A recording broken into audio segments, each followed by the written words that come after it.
अभ्यासाच्या सुरुवातीला ना सगळेच काही ना काही चुका करत असतात. प्रत्येकाकडून काही ना काही चूक होत असते. मग एक एक दोन दोन मार्क्सने रिझल्ट जातो. त्याच्यामुळे पूर्ण वर्ष वाया जातं.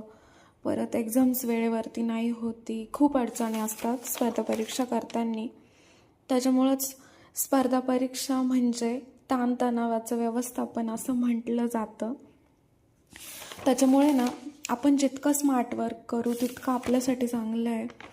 आणि जितकं लवकर आपण ह्या क्षेत्रातून यशस्वी होऊन बाहेर पडू ना, ते खूप जास्त चांगलं आहे.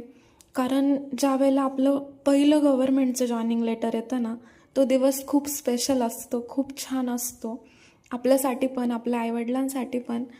आणि त्याच्यामुळे गावाकडे राहून अभ्यास करणाऱ्या मुलांसाठी ना, म्हणजे मला खूप जास्त एक्सपिरियन्स आहे असं माझं म्हणणं नाही आहे, पण माझ्यामुळे एखाद्या जरी विद्यार्थ्याला मदत झाली